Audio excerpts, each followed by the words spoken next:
wa min sayyiati a'malina may yahdihillahu fala mudilla lah wa may yudlil fala hadiyalah. Nashhadu an la ilaha illallah wahdahu la syarikalah wa nashhadu anna Muhammadan abduhu wa rasuluh. Allahumma salli ala Sayyidina Muhammad wa ala alihi wa sahbihi wa man wala. Usikum wa nafsi bitaqwallah faqad fazal muttaqun. Wa qad qala ta'ala fi kitabihil aziz. Ya ayyuhalladzina amanu taqullaha haqqa tuqatih. Wa la tamutunna illa wa antum muslimun wa ba'd. Ikhwan fiddin rahimakumullah. Bapak-bapak, ibu-ibu dan saudara-saudara sekalian yang dicintai oleh Allah. Alhamdulillah pada kesempatan malam ini kita bisa berdoa. Mari kita berdoa kepada Allah Subhanahu wa taala. Semoga perjumpaan ini memberikan manfaat bagi diri kita, keluarga kita, anak istri kita, orang tua kita, guru-guru kita, kaum muslimin fid dunya wal akhirah. Juga kami wasiatkan buat diri kami juga, buat semuanya, marilah kita tingkatkan takwa kepada Allah Subhanahu wa taala. Salah satu ciri orang yang bertakwa.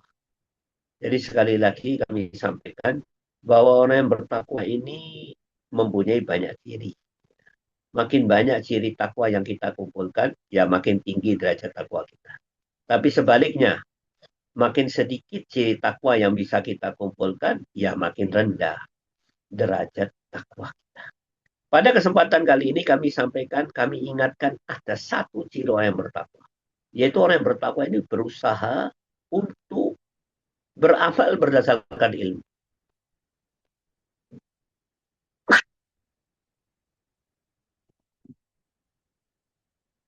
Berusaha beramal berdasarkan ilmu. Atau dalam bahasa lainnya, berusaha untuk menggunakan dalil. Nah, kenapa? Karena orang yang beramal dengan ilmu, dengan dalil, tentu pahalanya lebih besar di hadapan Allah Subhanahu wa taala. Allah Subhanahu wa taala berfirman, "Fa'lam annahu la ilaha." Ya. La ilaha illallah itu dasar daripada Islam. Dan dasarnya la ilaha illallah, fa'lam, harus pakai ilmu. Pada kajian-kajian terdahulu sudah kami sampaikan perkataan daripada seorang sahabat, seorang tabi'in, Abdullah Umar bin Abdul Aziz. Apa kata beliau? Man abadallahu bi ghairi ilmin kada ma yusiduhu akthar mimma yuslim. Nah, orang yang beribadah kepada Allah tanpa ilmu, orang yang taat kepada Allah tanpa ilmu, maka madorotnya lebih banyak daripada manfaat. Sudah beribadah, tapi banyak madorotnya. Kenapa? Tanpa ilmu. Nah, sekarang pertama kali, karena saya mengajak bapak-bapak, ibu-ibu, baik sebagai wali murid, baik sebagai uh, partner untuk sama-sama mengembangkan pondok pesantren, atau sekedar pemerhati yang suka sekali adanya pondok pesantren, maka pada kesempatan kali ini kami akan mengupas satu hal yang paling mendasar sebelum kita sama-sama memegang amanah pondok pesantren.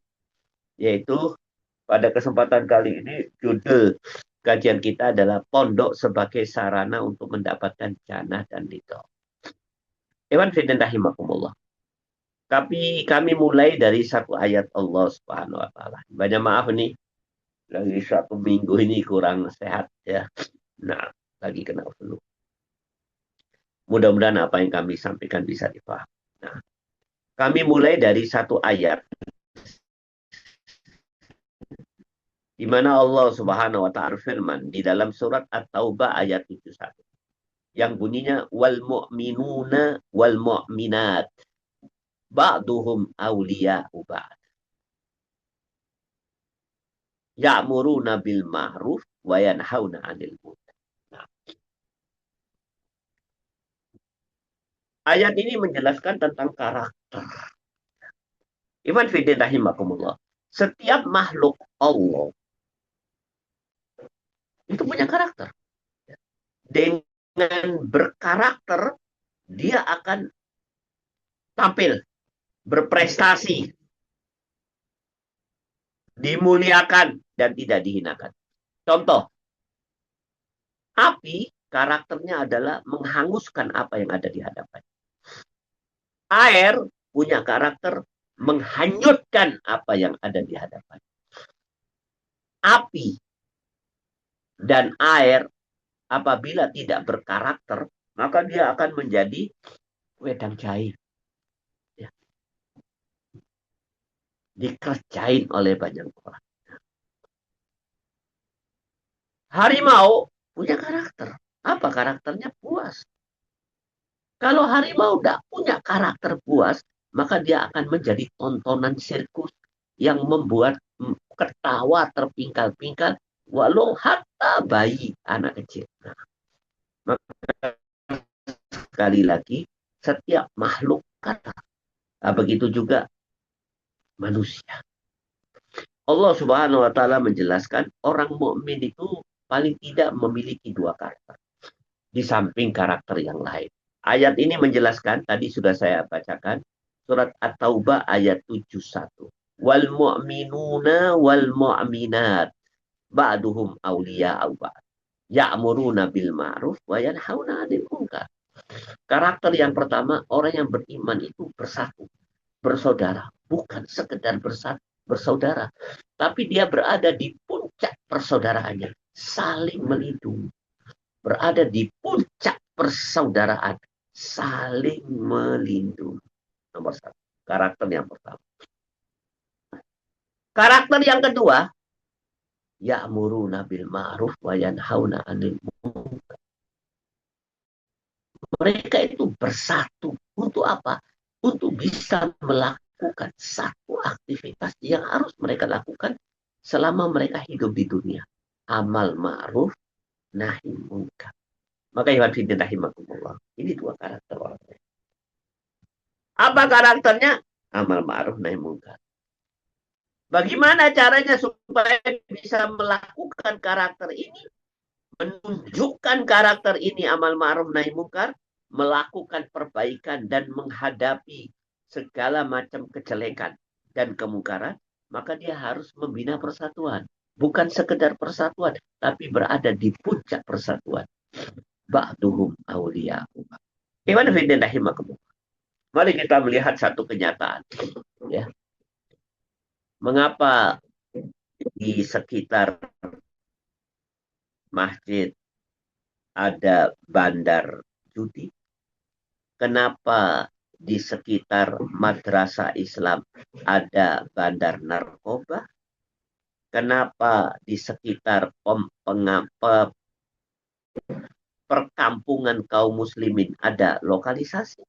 Kenapa di wilayah kaum muslimin ada kristenisasi? Ini bukan rahasia, kita semua tahu. Kenapa? Karena kaum muslimin tidak melakukan amal ma'ruf nahi munkar. Kenapa mereka tidak melakukan amal ma'ruf nahi munkar? Karena mereka tidak bersatu. Kalau toh mereka bersatu, persatuannya belum sampai di puncak. Ba'duhum awliya'u ba'd. Saling melindungi satu sama lain.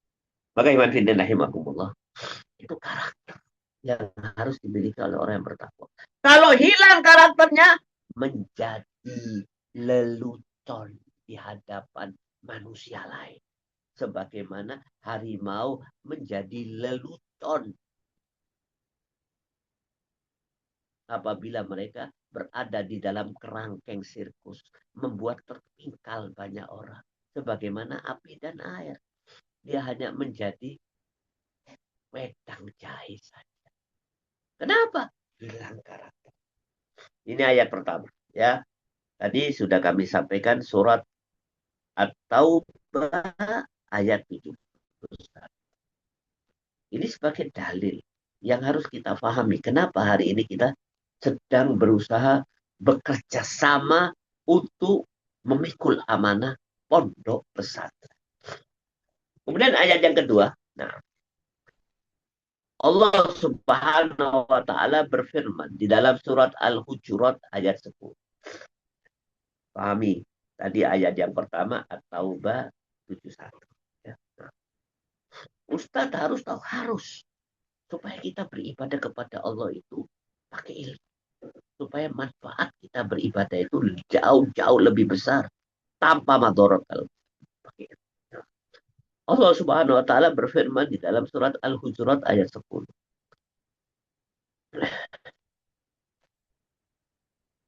Innamal mu'minuna ikhwatun fa aslihu baina akhawaikum. Ayat ini menjelaskan karakter orang yang beriman itu bersaudara. Ikhwah, bersaudara. Kalau tidak bersaudara, bukan orang mukmin. Ayat ini menguatkan ayat yang pertama yang kami sampaikan tadi. Surat At-Taubah 71. Fa'aslihu baina akhawat. Apa kata Allah Subhanahu wa taala? Rawat persaudaraan itu. Supaya apa? Supaya kamu tetap punya karakter persaudaraan. Bagaimana cara merawatnya? Rasulullah Shallallahu Alaihi Wasallam menjelaskan kepada kita banyak cara untuk merawat persaudaraan. Yang pertama, sholat. Softnya harus rapi. Ini untuk persaudaraan. Rapi. Yang kedua, afsus salam. Kalau ketemu saudara, ucapkan Assalamualaikum warahmatullahi wabarakatuh. Afsus salam. Sampaikan salam. Untuk apa? Persaudaraan.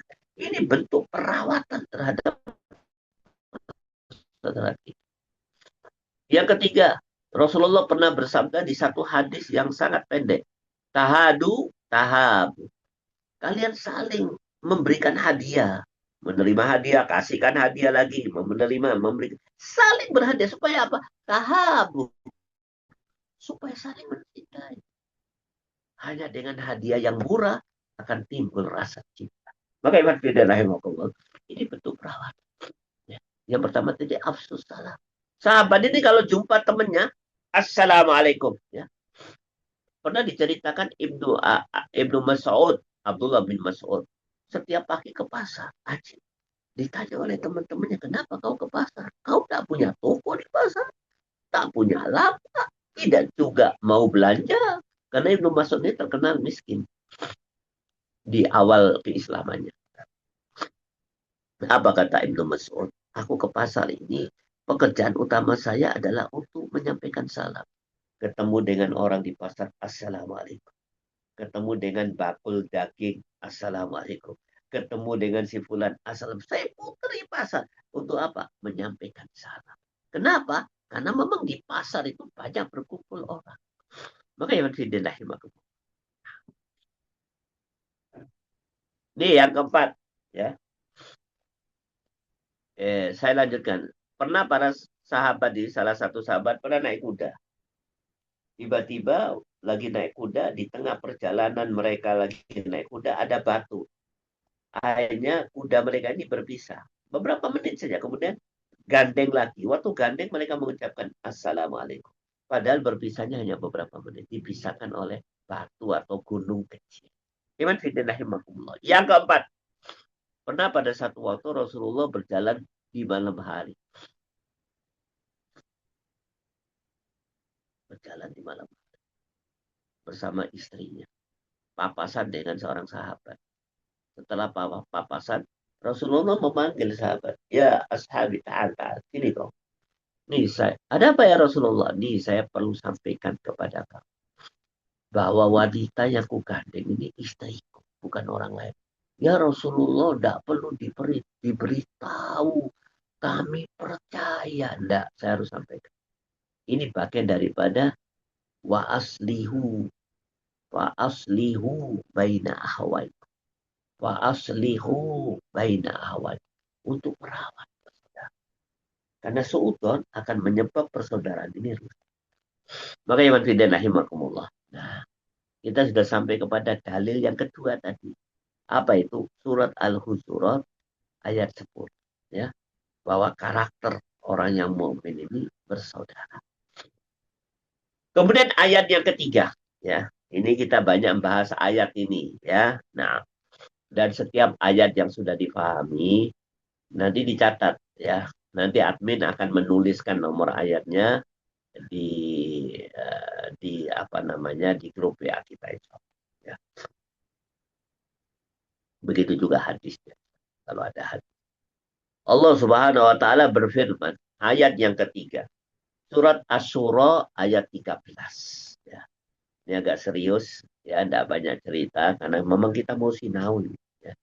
Surat Asy-Syura ayat 13. Allah Subhanahu wa taala berfirman, "Syara'a lakum minad din ma wassa bihi Nuhan walladzi auhayna ilaika wa ma wassayna bihi Ibrahim wa Musa wa Isa an aqimut wala tatafarraqu fi." Surat berapa? Surat Asy-Syura ayat 13. Ayat ini istimewa. Karena di dalam ayat ini banyak keistimewaannya. Yang pertama, ada kata-kata syara'a. Pada kajian terdahulu pernah kami jelaskan. Syara'a ini istimewa. Kenapa? Karena bertemunya makna lughawi dan makna istilahi. Sama. Kalau beda antara istilahi dan lughawi, akan menimbulkan banyak masalah. Kalau orang itu tanpa ilmu ya. Contoh, ambil contoh saja. Dulu ada satu orang dosen S2 di salah satu universitas. Ya, tidak perlu saya jelaskan universitas. Dia pakar bahasa Arab katanya. Di satu majelis dia mengatakan, saudara-saudara sekalian, mulai hari ini Anda tidak usah sholat. Lu kenapa? Anda tidak usah zakat. Kenapa? Saya ini pakar bahasa Arab. Semua kata sholat yang ada di masjid, semua kata sholat yang ada di Al-Quran artinya adalah berdoa. Semua kata zakat yang ada di dalam Al-Quran artinya adalah mensucikan diri. Maka cukuplah kita berdoa dan mensucikan diri. Cukup. Kita sudah melakukan perintah itu. Tidak perlu sholat dan tidak perlu zakat. Kelihatannya benar. Tapi salah. Kenapa? Karena menurut pemahaman ulama ahli sunnah wal jamaah, semua kata di dalam Al-Quran, atau sebagian kata di dalam Al-Quran, tidak bisa diartikan secara lugawi saja, tapi harus istilahi. Tidak cukup diartikan secara bahasa, tapi istilah. Contoh, sholat nggak cukup hanya berdoa, tapi sholat ada definisinya, yaitu satu amalan mendekatkan diri kepada Allah, diawali dengan takbir, diakhiri dengan salam. Ada ruku, ada sujud, ada bacaan. Itu sholat. Zakat, menurut istilah definisinya adalah usaha kita membersihkan harta dengan mengeluarkan zakat sesuai dengan ketentuan yang diberikan oleh Allah. Itu zakat. Ada waktunya, ada ukurannya. Tidak cukup diartikan secara bahasa. Nah, ini syara'a ini menjadi satu antara arti bahasa dan arti istilah. Jadi kalau ada orang mengatakan syara'a lakum minad din, telah disyariatkan oleh Allah, tidak ada bantahan. Ya syariat. Allah telah mensyariatkan. Allah telah memerintahkan. Keistimewaan yang kedua ayat ini, Allah menyebut 5 nama Nabi, semuanya ulul azmi. Semuanya ulul azmi. Nabi yang istimewa. Nabi Muhammad, Nabi Ibrahim, Nabi Musa, Nabi Isa, Nabi Nuh. Jarang ada ayat. Ya. Ada 2 ayat di dalam Al-Quran disebut Tuhan. Salah satunya ayat. Maksudnya apa? Perintah Allah kepada semua manusia. Diwakili oleh para nabi. Nabi diwakili oleh 5 nabi yang terbaik. 5 rasul yang terbaik. Ulul azmi. Nabi Muhammad, Nabi Ibrahim, Nabi Musa, Nabi Isa, Nabi Nuh. Nomor 3. Apa kewajibannya? Iqamatuddin. Jarang ada ayat yang Allah menyampaikan iqamatuddin kecuali sedikit. Apa itu iqamatuddin? Mendekatkan. Kenapa itu harus ditegakkan? Karena ini itu bisa rubuh. Nih, saya ambil satu contoh. Ini benda di hadapan saya. Kenapa saya tegakkan? Karena dia bisa rubuh. Supaya dia tidak rubuh, saya tegakkan. Kenapa ditegakkan? Karena dia rubuh. Begitu juga din. Din itu bisa rubuh. Bisa. Yang mengatakan Rasulullah. Apa kata Rasulullah Shallallahu Alaihi Wasallam? Layan kudo ural islami urwatan urwatan wa kullaman taqadat urwatun tasabahan nasu billati taliha awaluha al-hukmu wa akhiruha as-salat. Tali Islam itu, nanti Islam itu diikat oleh banyak tali sehingga menggantung.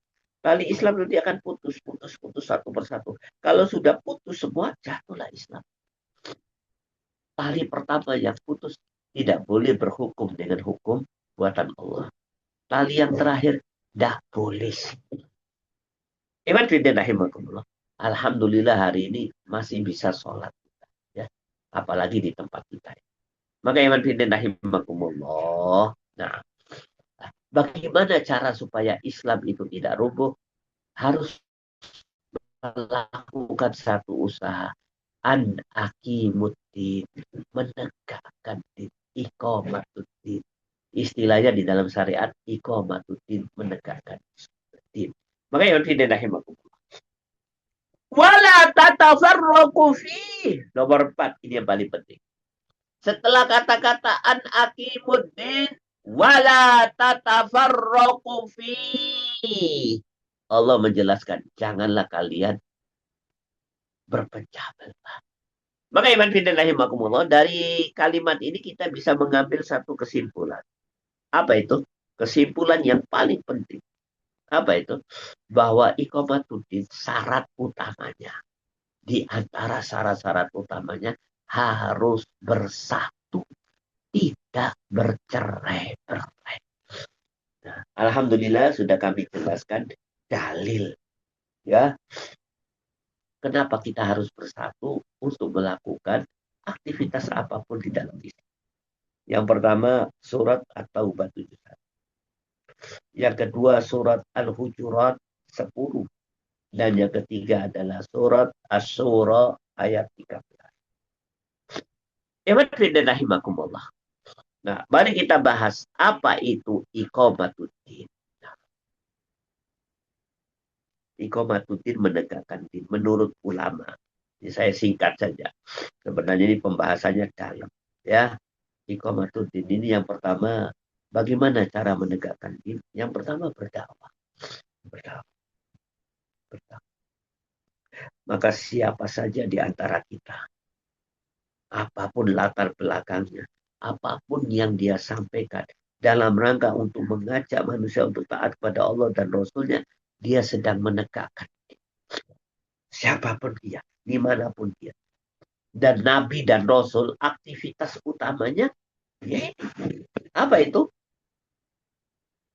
Berdakwah.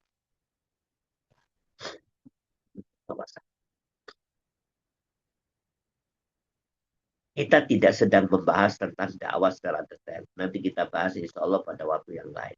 Cuman saya ingin menyampaikan kepada diri saya juga buat Bapak Ibu sekalian. Berdasarkan banyak ayat Al-Quran, dakwah ini hukumnya wajib bagi setiap. Nomor 1. Dalilnya apa saja? Kita tidak bisa bahas hari ini. Ya. Ada waktu. Kemudian yang kedua, apa aktivitas yang harus kita lakukan dalam rangka untuk iqamatuddin? Yang kedua, at-tarbiyah. Pendidikan. Pendidikan kepada siapa? Kepada diri kita. Kepada istri kita. Kepada anak kita. Kepada orang tua kita. Kepada saudara kita. Penting. Wajib. Wajib. Ku anfus. Ya yuhaladina amanu ku anfusakum wa ahlikum. Wahai orang-orang yang beriman. Kewajiban kalian menyelamatkan anak dari api neraka.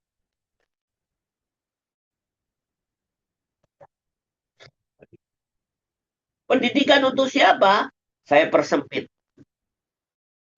Kalau kita bicara pendidikan anak, anak kita dan anak kaum muslim. Ya. Ini, maka barang siapa yang melakukan at-tarbiyah, dia sedang menegakkan. Siapapun dia.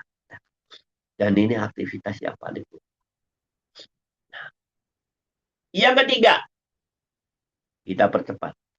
Apa sih iqamatuddin? Yang ketiga adalah usaha melakukan al-amru bil ma'ruf wan nahyu anil munkar. Amal ma'ruf nahi munkar. Ma'ruf itu apa sih? Ma'ruf ini, definisi ma'ruf menurut ulama, semua perintah Allah. Munkar itu apa? Semua larangan Allah. Maka al-amru memerintahkan manusia untuk melaksanakan semua perintah Allah. Nahyu melarang manusia untuk melakukan larangan Allah. Wajib, wajib. Kewajiban siapa? Semua muslim. Siapapun dia. Bukan hanya ulama, semua muslim. Al-amru bil ma'ruf wan nahyu anil munkar. Tapi ingat, harus pakai ilmu. Banyak maaf ini. Karena masih ada orang yang melakukan amal ma'ruf nahi munkar tanpa ilmu. Nah, jadi syaratnya amal ma'ruf nahi munkar ini yang pertama, ilmu. Dia harus tahu apa ma'ruf. Yang diperintahkan Allah itu apa saja. Yang dilarang oleh Allah itu apa saja. Harus tahu dia. Al-amru, memerintahkan itu dengan cara apa? Ada caranya. Melarang kepada kemungkaran itu ada caranya. Banyak maaf nih. Pernah saya sampaikan di majelis ini. Saya tidak perlu sebut siapa komunitasnya. Di kota mana. Saya tahu betul karena saya mengingatkan pemuda-pemuda itu. Awalnya ikut ngaji saya. Setelah saya bisa lama, ternyata dia melakukan satu aktivitas yang menurut saya salah besar. Alhamdulillah setelah itu saya temui, saya kasih edukasi, sebagian besar daripada mereka paham. Mereka itu malam Ahad, ya, weekend di malam hari ke alun-alun, kalau dia lihat ada pemuda-pemudi pacaran, langsung mereka siram air keras badannya. Ngawur, ngawur, bodoh. Bukan amal ma'ruf nahi munkar. Amal nahi munkar itu harus berdasarkan kepada arif lembut. Ada caranya. Orang dikasih air keras ini kan. Kasihan, bisa cacat umur hidup. Harus dijelaskan pakai ilmu pelan-pelan. Dengan cara yang lembut. Bu, Mas, Mbak, jangan pacaran. Lebih bagus menikah. Kan lembut-lembut begitu. Jadi amal makna munkar itu pakai ilmu. Nah, tidak perlu saya jelaskan kota mana. Ya. Alhamdulillah setelah kita kasih edukasi, kita kasih ayat dan lain sebagainya, alhamdulillah mereka sadar. Ya. Tapi itulah risiko sudah mereka dapatkan. Nah, risiko yang jelek di antara mereka akhirnya ya dimusuhi oleh masyarakat. Nah, teman-teman. Yang keempat, apa itu iqamatuddin? Ya yang keempat jihad. Jihad itu apa? Menyerang, mempertahankan diri dari serangan musuh-musuh Allah Subhanahu. Atau menyerang musuh-musuh Allah yang menghina Allah, menghina Rasul, menghina Al-Quran, menghina orang-orang mukmin.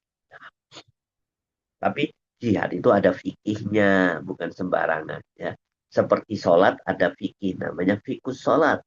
Jihad juga ada fikihnya, fikul jihad. Nah, sholat kalau tidak pakai fikih, ya tidak sah.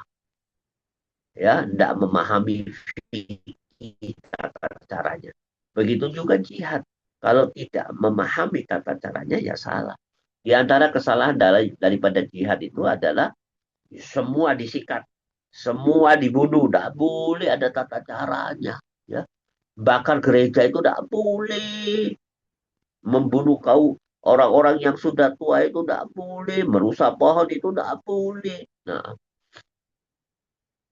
jihad itu menurut ulama akan terjadi pada saat kita diserang di bumi jihad, bukan di bumi damai. Kita menyerang atau diserang di bumi jihad. Contoh di Palestina, bukan di bumi damai. Kecuali memang ada faktor-faktor kaum muslimin diserang, nah, dihancurkan semuanya. Ya. seperti terjadi di Suriah dulu. Nah, awalnya bukan jihad, bukan tapi ada serangan. Maka itu jihad tidak mungkin kita bahas sekarang. Cuman saya ingin menjelaskan, semuanya harus pakai ilmu. Maka iman fidin rahimahumullah. Banyak maaf. Nah, ini lagi flu. Nah, lagi musim flu di sekitar sini ya. Di Solo juga di Surabaya dan di beberapa tempat yang lain. Nah, itu iqamatuddin. Nah, sekarang kita garis bawahi salah satu iqamatuddin. Apa itu? Tarbiyah. Iman fidin rahimakumullah. Kita perkecil tarbiyatul aulad.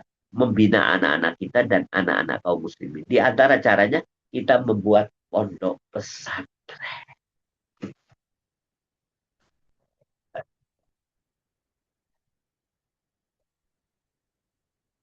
Banyak kaum muslimin hari ini membuat pondok. Untuk apa? Tarbiyah. Harus. Kalau tidak, anak-anak kita akan digerus oleh masa yang cenderung rusak. Maka kita buat satu komunitas di mana di situ ada proses pembelajaran. Kita ajarkan kepada dia ajaran Islam. Itu namanya pondok pesantren. Iman rahimakumullah. Pondok pesantren itu didukung oleh beberapa faktor yang penting sebagai pendukung. Faktor utama. 5 pendukung utama pondok pesantren. Yang pertama, tentu murid. Harus ada murid. Nah, murid itu harus dipilih dari anak-anak yang memang berminat untuk belajar. Tidak boleh ditekan, tidak boleh dipaksa. Boleh pemaksaan dalam tanda kutip dalam rangka untuk memberikan pembelajaran. Kemudian setelah itu, setelah mereka paham, beri kesempatan mereka untuk memilih menurut pemahamannya. Tapi berikan pemahaman yang benar. Nah, murid. Yang kedua adalah guru yang mengajar. Ya. Guru yang paling utama siapa? Orang yang bertakwa.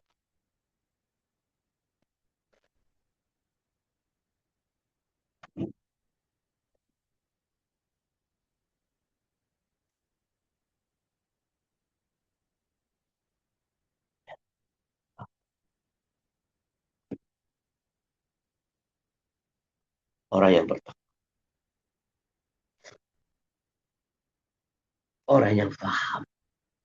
Dia paham ilmu dan dia takut kepada Allah Subhanahu wa taala. Syaratnya cuma dua saja. Dia paham ilmu dan dia takut kepada Allah. Adapun syarat-syarat yang lain, dia mau mengajar, ada waktu dan lain sebagainya. Ya, ikhlas dan lain sebagainya. Tapi syarat utamanya dua. Dia punya ilmu. Fakidu la yu'ti. Orang yang tidak punya apa-apa tidak bisa ngasih apa-apa. Orang yang tidak punya ilmu tidak bisa ngasih ilmu. Yang kedua dia takut kepada Allah Subhanahu wa taala. Karena syaratnya ustadz guru itu takut pada Allah. Nah, faktor yang ketiga kita percepat adalah wali murid. Dalam hal ini bisa orang tua, bisa wali yang lain, paman dan saudara dan lain sebagainya. Yang punya minat untuk menyelamatkan anaknya menjadi anak-anak yang soleh, anak-anak yang bertakwa, bahkan lebih bertakwa daripada dia. Syaratnya murid, guru, wali murid. Yang keempat, kalau kita bicara sekolah atau bicara pondok pesantren, maka kita bicara pada institusi yang lebih besar. Maka tidak cukup guru saja. Harus ada pengurus sekolah. Harus ada orang-orang yang terlibat dalam proses pembelajaran.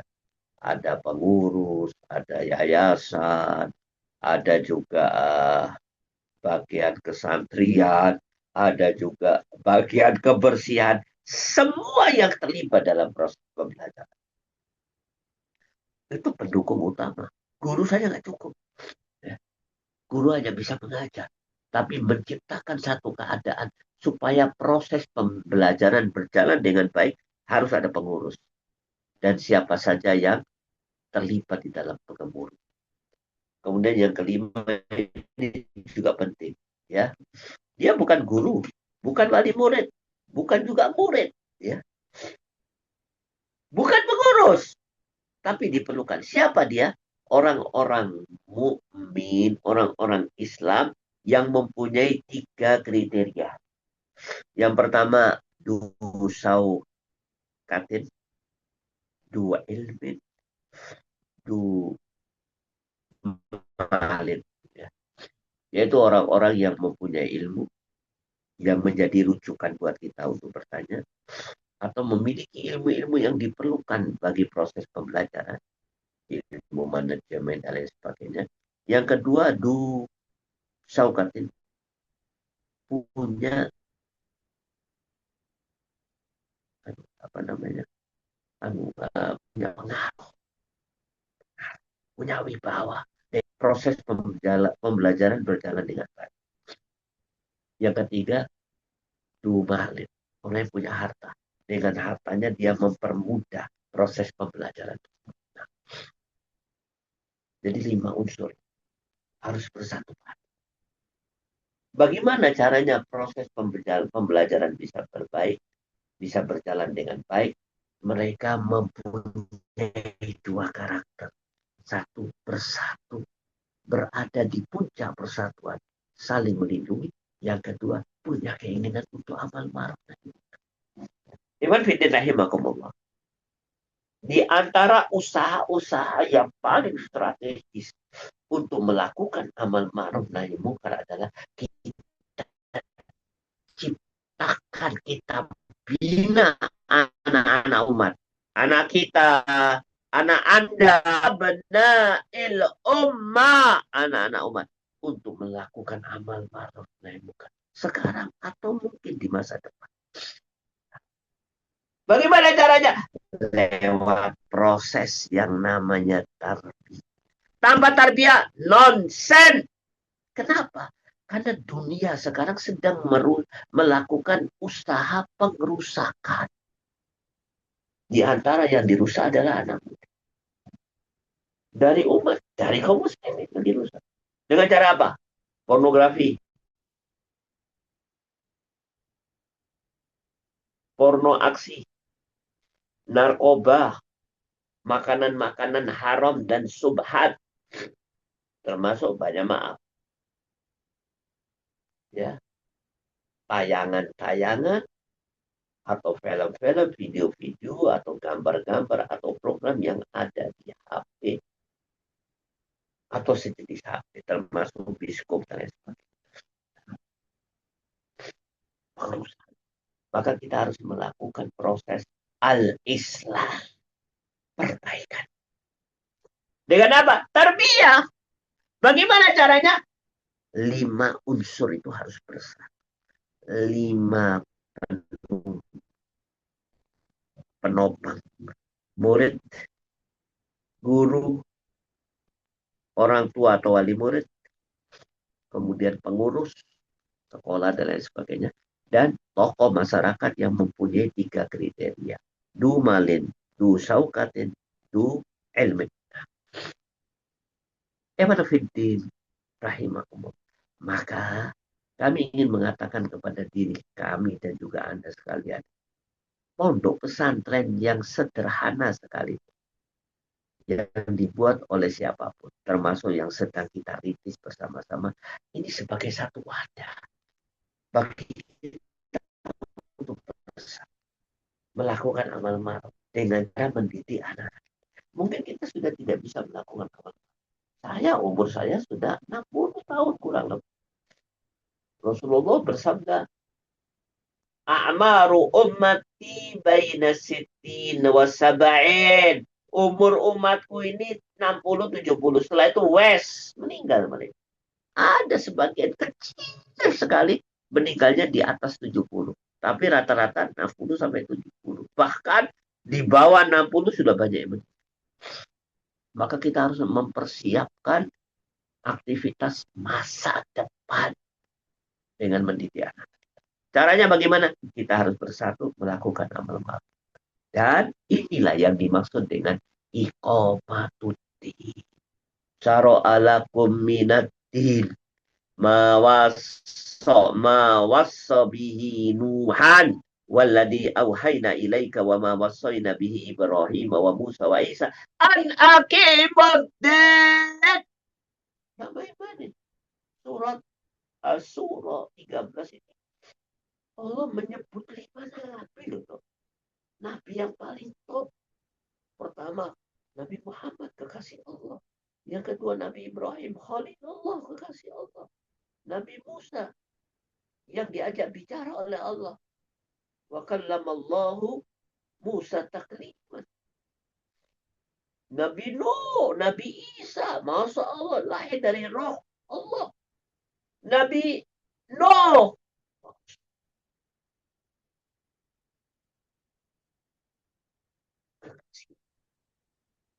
Bapaknya para nabi.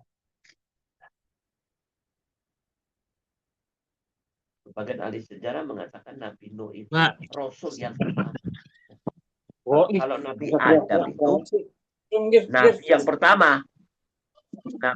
Nabi Nuh ini Rasul yang pertama. Karena yang pertama kali ditugaskan untuk memberikan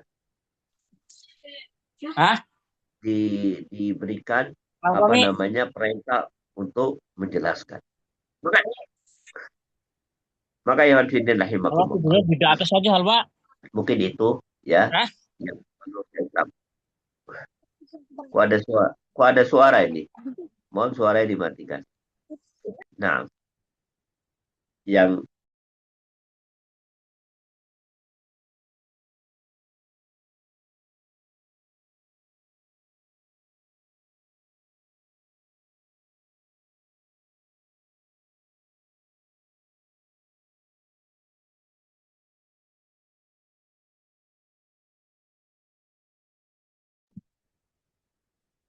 suaranya sudah. Suara saya udah bunyi. Sudah. Nah, ya. Baru mati kan? Tadi kedengaran ya? Iya, baru aja. Nah, jadi tidak main-main. Kita mengelola pondok ini sama sedang melakukan iqamatul. Baik saya sebagai ustadz, Anda sebagai wali murid, kami sebagai pengurus, Anda sebagai dumalin, du ilmin, du syaukatin, Anda sebagai pengurus, ya, atau anak-anak kita sebagai murid, kita sedang bersatu melakukan iqamatul yang dilakukan oleh Nabi yang terbaik, diwakili oleh ulul azmi. Maka ya rahimahullah. Nah, ini penting. Ini kami sampaikan sebagai titik pemberangkatan. Supaya apa? Ada semangat bagi kita untuk bekerja sama. Ya. Kalau tidak ada semangat, sulit. Gurunya nggak semangat. Pengurusnya sami mawon. Wali muridnya nitipkan anaknya, Assalamualaikum, nanti kembali setahun depan. Lah telepon wala apa. Muridnya hampir sama dengan bapaknya. Dan kaum muslimin tidak terlibat sama sekali. Tidak bisa. Bukan iqamatuddin. Harus kita bangun dengan hati dan perasaan. Dan dalam rangka untuk mencari ridha Allah. Kita berharap sarana ini bisa mengantarkan kita ke surga. Kan kemarin sudah kami sampaikan satu ayat. Ayat yang membuat nangis banyak orang. Ya. Yaitu Allah Subhanahu wa Ta'ala berfirman di dalam surat Al-Mu'minun ayat 99-100. Itu mimpi atau cita-cita, big dream, the ambition, ambisinya orang yang sudah mati. Ada dua. Farji'uni, Rabbirji'uni, kembalikan kami hidup di dunia. Yang kedua, la'ali a'malu sholihan fima tarak. Beri kesempatan kami untuk melakukan amal soleh yang kami tinggalkan. Tapi cita-cita itu tidak akan pernah bisa terpenuhi. Nih, saya ingin menyampaikan kepada diri saya juga buat Anda sekalian. Satu kenyataan yang paling jelas. Lebih jelas dari terangnya matahari di pagi hari. Apa itu? Dua cita-cita orang mati itu hari ini ada di tangan kita. Kita hidup di dunia dan bisa melakukan. Maka mari kita lakukan. Di antara amal soleh itu iqomatudin. Caranya mari masing-masing untuk bisa melahirkan anak-anak yang jangan punya pertimbangan duniawi, tapi semata-mata mencari akhirat. Maka Allah akan wadu'ud dunia. Allah akan berikan dunia kepada kita. Dan kita letakkan dunia untuk mengejar akhirat. Ya. Wadu'ud dunia fi thoriqat. Nah, mungkin itu yang perlu kami sampaikan. Kesimpulannya apa? Satu, membina pondok pesantren yang sedang kita lakukan. Baik saya sebagai guru, Anda sebagai wali murid, Anda sebagai pengurus, semuanya. Sebagai donatur, sebagai orang yang punya ilmu, punya pengaruh, sebagai semuanya. Satu, itu usaha kita untuk bersama membina hubungan. Yang kedua, untuk bisa melakukan amal ma'ruf. Yang ketiga, untuk melakukan ibadah. Yang keempat, mencari ridho Allah dan surga. Mungkin itu saja yang bisa kami sampaikan. Ini banyak maaf kajian pada kali ini tidak banyak membahas masalah-masalah keilmuan yang baru ya, tapi lebih banyak kita melihat dasar-dasar yang akan kita pijaki dalam rangka untuk bisa menjalankan pondok pesantren sehingga diberkati oleh Allah, membuat kita tersenyum di hadapan pengadilan Allah dengan melakukan ya. Dan yang kedua saya minta maaf kalau agak sedikit dulu sehingga banyak membantu uh, pemahaman, pendengaran, dan mengganggu antum. Sebelum saya akhiri dengan tanya jawab, mari kita tutup dengan doa dulu. Alhamdulillah. Alhamdulillah. Alhamdulillah. Allahumma salli ala Muhammad wa ala ali. Allahumma salli ala Muhammad. Allahumma salli ala Muhammad. Ya Hayyu ya Qayyum. Ya Hayyu ya Qayyum. Ya Hayyu ya Qayyum. Ya Zal Jalali wal Ikram. Ya Zal Jalali wal Ikram. Rabbana zalamna anfusana wa illam taghfir lana wa tarhamna. ربنا لا تزغ قلوبنا بعد إذ هديتنا وهب لنا من لدنك رحمة إنك أنت الوهاب. اللهم ألف بين قلوبنا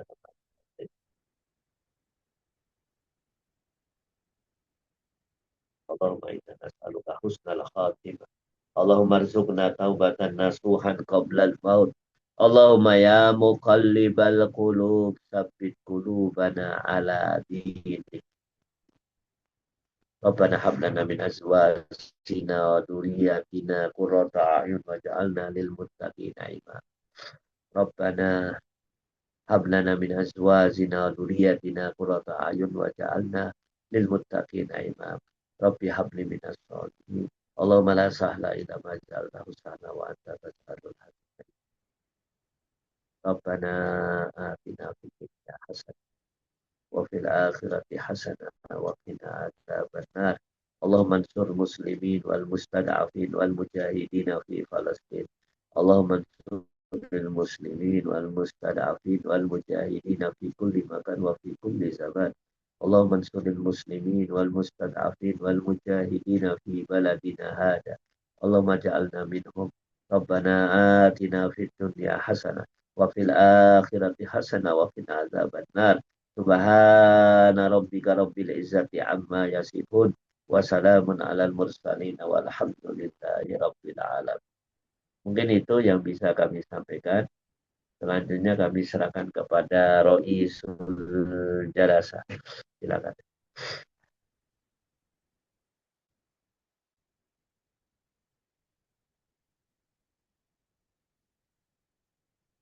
Silakan Pak Admin.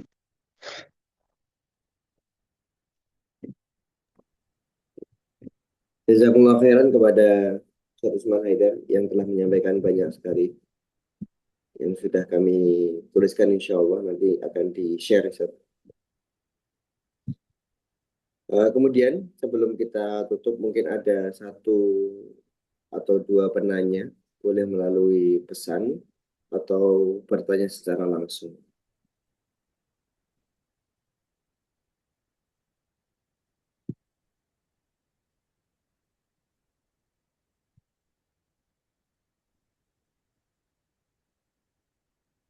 Mungkin anak awali Ustaz, ya, yang tadi ada 5 faktor tarbiyah atau 5 komponen tarbiyah, Ustaz. Yang nomor 5 itu kan tokoh masyarakat yang punya 3 kriteria saja. Tadi mungkin bisa diulang sebentar Ustaz.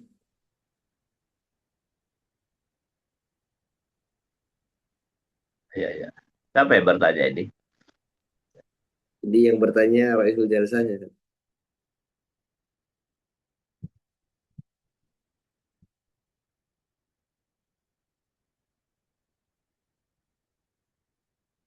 Ada 3 kriterianya, zu malin, zu syaukatin, zu ilmin.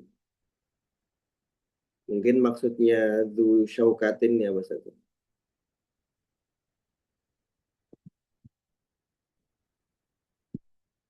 Ya, dengar. Ya, Ustaz. Oke. Jadi pertama 5 komponen, saya ulang lagi. Pertama murid, yang kedua wali murid, yang ketiga guru. Ini komponen utama. Murid, murid, guru, wali murid.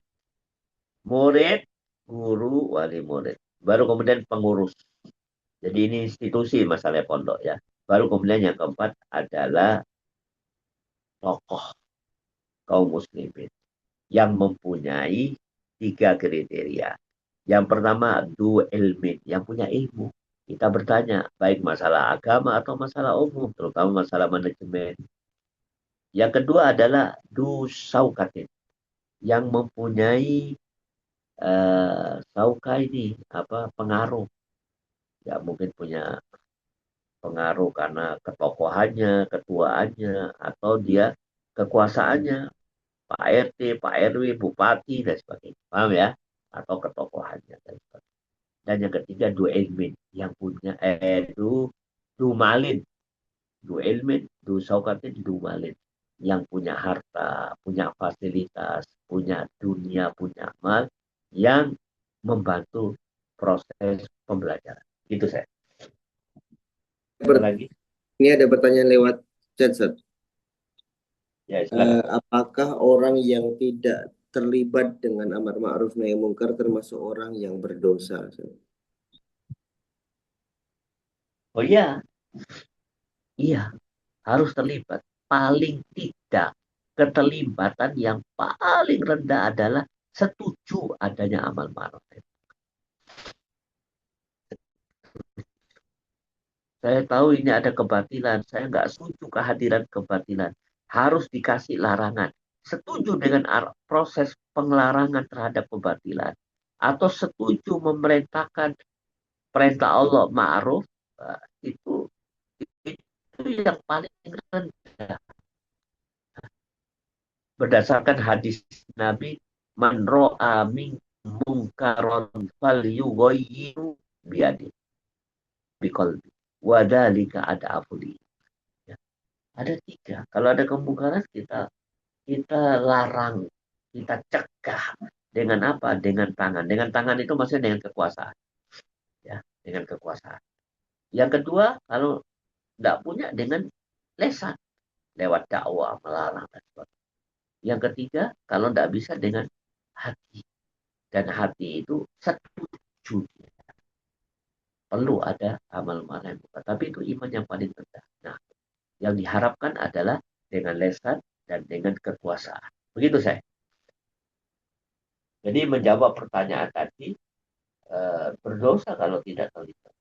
Tidak pernah berdoa, tidak bersimpati, berdosa. Wallah alam. Ada Sama, lagi yang Ustaz. lain? Yang terakhir saja, insya Allah, Ustaz. Ini ada pertanyaan, Ustaz. Assalamualaikum warahmatullahi wabarakatuh. Ini dari Sinta Magetan, Ustaz. bagaimana tarbiyatul aulad bila tidak mondok, Ustaz? Soalnya tidak semua Ya. anak ingin mondok, juga tidak semua anak bisa sesuai di sekolah Islam terpadu. Nah, Barakallahu fiik. prinsipnya tarbiyatul aulad. Sudah saya. Prinsipnya tarbiyatul aulad itu dua. Kalau anak bisa dididik sendiri, didik sendiri. Siapa yang punya kewajiban mendidik? Bapak dan ibu, orang tua, walinya, saudaranya, kalau bisa. Kalau tidak bisa, serahkan kepada orang lain. Orang lain itu bisa guru, bisa ustadz, bisa halako, bisa sekolah, bisa di masjid, bisa juga di pondok pesantren. Banyak pilihan. Pilihan utamanya ada dua. Kalau mau didik sendiri, silakan.